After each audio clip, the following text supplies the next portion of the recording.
Mustafa Shokay was born in the small village of Abylkhair. The date of birth of the fighter for political freedom of Turkestan is December 25, 1890.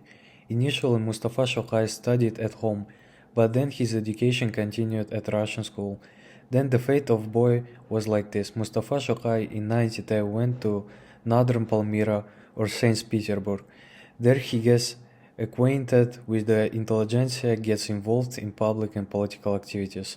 Shokay acquired his academic education in 1940. He was offered a job in the State Duma. He worked there for only 2 years, but managed to visit the secretary of the Muslim fraction. In July, the politician participates in the first All-Kyrgyz Congress in Nuremberg. The negotiation led to the birth of the Alash Party, of which Shokay becomes the leader. In Petrograd, Mustafa is elected a member of the Turkestan Committee of the Provisional Government. Bolsheviks seize power in Tashkent and he is settled in Kokand.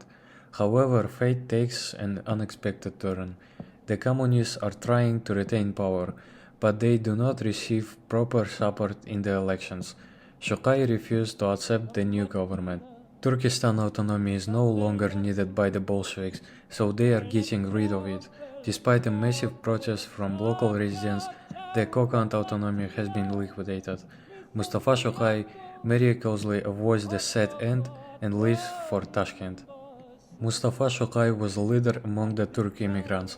When the Nazis began to implement their aggressive plans, they began to recruit staff members who would best cope with the task on the ground.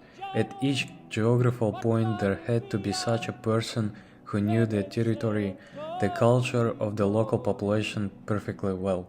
According to their plans, the territory of modern Kazakhstan was to enter Gross Turkestan, and Mustafa Shokay was offered cooperation.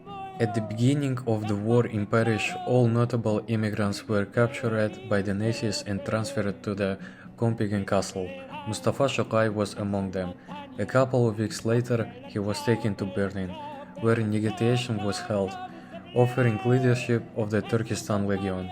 Some studies even claim that the idea of creating the Turkestan Legion belonged to Mustafa Shokay. This is due for two reasons: his opposition to the Soviet government and his desire to ease the fate of fellow prisoners of war. But in the end, he was laying in Victoria Hospital in Berlin at the time. On December 27, 1941, he died.